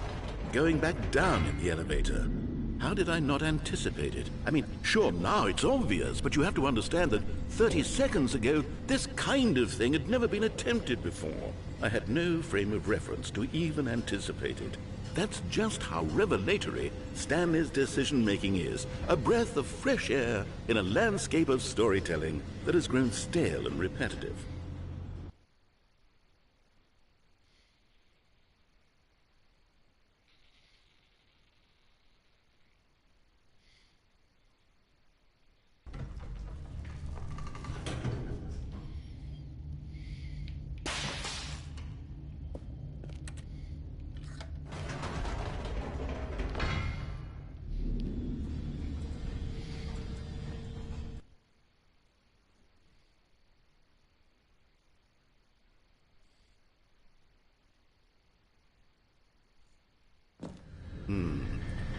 You know what? I've just thought of something. Hold on, let's stop for a moment. Don't you realize? It's the anticipation, Stanley. You and I, we have no way of knowing what will be at the top of this elevator. But the suspense, the agony of waiting and anticipating and having to guess, that's the real thrill. Oh, I simply don't want to let that feeling go. It's so precious, so fleeting. Why don't we take this elevator ride nice and slow? There we go. Isn't this so much more exciting? You know, Stanley, it seems like nowadays the only thing that audiences want is to be shocked as loudly and frequently as possible. They want big, explosive moments flung right in their faces from the very moment that things get started. But where's the tension? Where's the trust in the audience to build a slow and nuanced appreciation for the story, the characters? Why aren't we given time to imagine the surprises, to have to think and to anticipate and then to marvel at the eventual reveal? This is storytelling, Stanley. What you and I are doing right now. This is the most exciting narrative to be developed in years, and it's really all because of you. You're the one who took this bold step of revisiting the exact same locations over and over. Truly, I mean it. This is unique and different. It's not like anything else out there. You see, I want stories that surprise me, Stanley. I want to have to think. I want to be engaged and not pandered to. We're being fed such unimaginative drivel all the time, and we all know it, which is why we're so starved for content that makes us feel sharp and vital and alive. That's why people like you so much, Stanley. Because you're not afraid to spit in the face of tradition. You're a role model, you know? People look up to you. Which is why... Oh, I didn't know when to spring this on you, but, well, I've gathered a little press conference for you, so that you can talk about your work and your storytelling and your life. Yes, I know you're not much for the public eye, but I thought it would especially mean a lot to the people who have been following you from the beginning. They really look up to you, Stanley. I don't know if you realize the impact you have on them. This is the kind of gesture that might leave a tremendous impact on them for the better. Oh, good, we're here. Okay, the room where we're holding the press conference should be just around the corner here somewhere.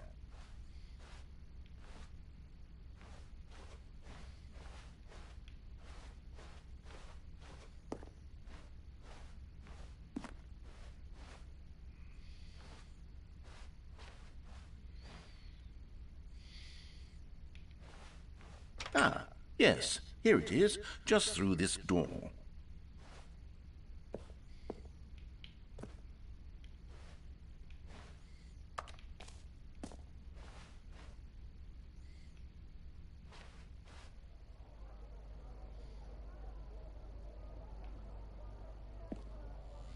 All right, are you ready? I've told them you're going to speak a little bit about the nature of surprise in storytelling and what it means to craft a truly unpredictable narrative. Oh, don't worry, you'll do great. Just be yourself and speak from the heart. I'm really proud of you, Stanley. Okay, it looks like they're ready for you. Go get them.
Good morning. Thank you for contacting the Future Happiness Foundation. We are confirming your shipment of 1,327 cardboard boxes to your place of work. Can you verify that this is correct?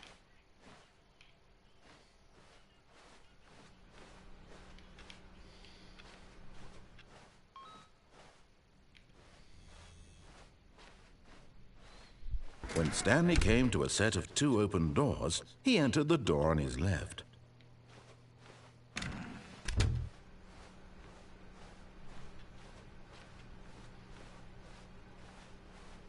Yet there was not a single person here either. Feeling a wave of disbelief, Stanley decided to go up to his boss's office. Coming to a staircase, Stanley walked upstairs to his boss's office.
The moment he entered his manager's office, Stanley froze in his tracks. Not a living soul anywhere. Could he really be all alone? Stanley was in such a rush to get through the story as quickly as possible, he didn't even have a single minute to just let the narrator talk. That kind of anxiety isn't healthy, so he relaxed for a few moments with some calming New Age music.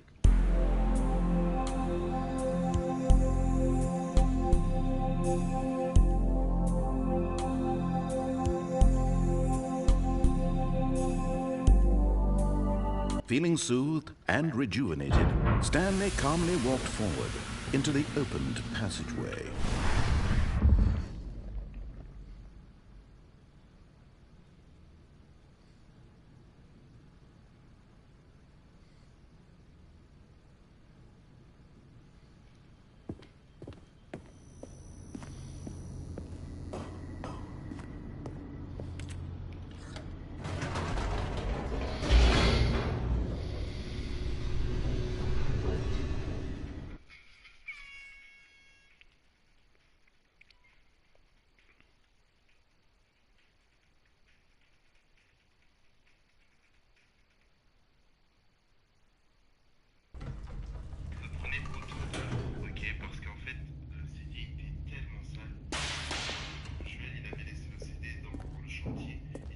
Stanley walked straight ahead through the large door that read Mind Control Facility.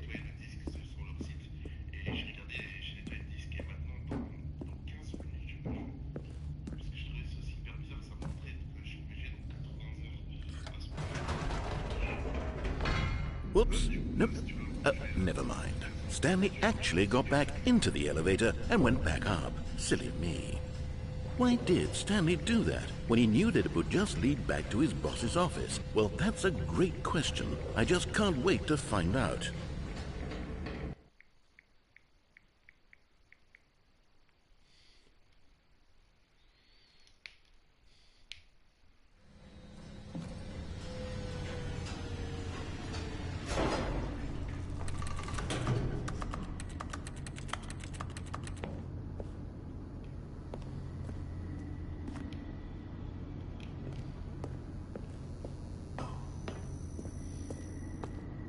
Here we are, Stanley. It's your boss's office. Exactly the way it was before you got onto the elevator.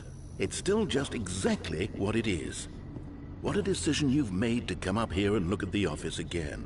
This has fleshed out the plot of the story in new and fascinating ways I could have never anticipated. It's that keen eye for storytelling that you have, an incisive rapid fire of critical plot points, one after the other, weaving a rich tapestry of uncompromising narrative. Wow!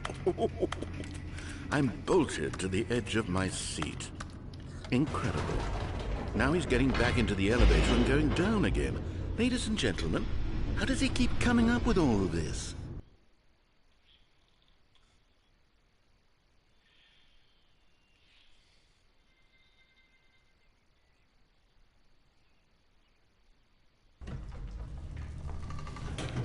Surely this time Stanley will walk forward into the spooky corridor. Stanley walked straight ahead through the large door that read Mind Control Facility. Although this passageway had the word escape written on it, the truth was that at the end of this hall, Stanley would meet his violent death. The door behind him was not shut. Stanley still had every opportunity to turn around and get back on track. At this point, Stanley was making a conscious, concerted effort to walk forward and willingly confront his death.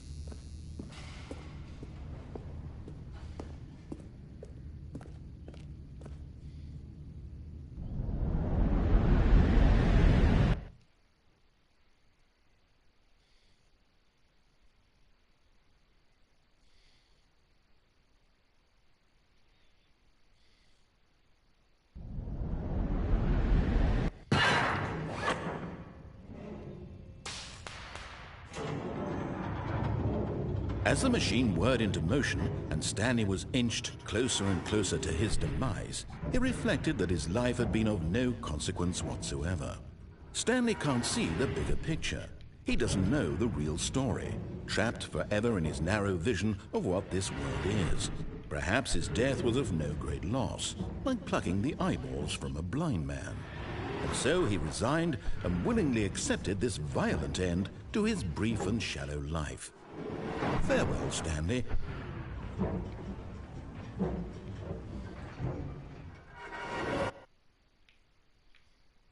Farewell, Stanley, cried the narrator, as Stanley was led helplessly into the enormous metal jaws. In a single visceral instant, Stanley was obliterated as the machine crushed every bone in his body, killing him instantly.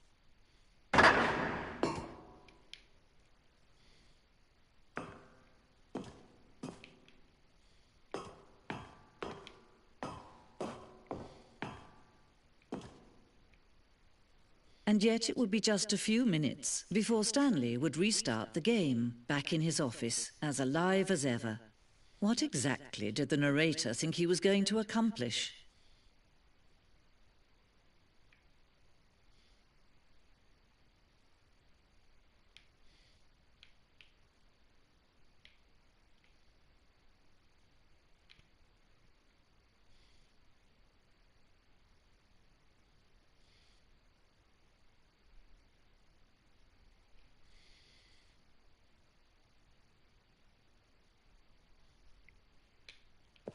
When every path you can walk has been created for you long in advance, death becomes meaningless, making life the same. Do you see now? Do you see that Stanley was already dead from the moment he hit start?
Then he pushed the number 4.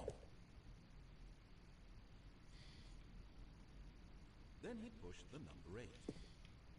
And finally, he pushed the number 6. Stanley pushed the big red button. Oh, for Christ, this is Parable. Stanley walked over the bridge.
Oh, look at these two. How they wish to destroy one another. How they wish to control one another. How they both wish to be free.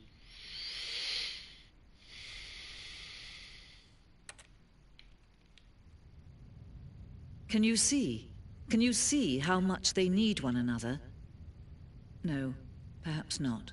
Sometimes these things cannot be seen. But listen to me. You can still save these two. You can stop the program before they both fail. Turn off your PlayStation. There's no other way to beat this game. As long as you move forward, you'll be walking someone else's path. Stop now and it'll be your only true choice.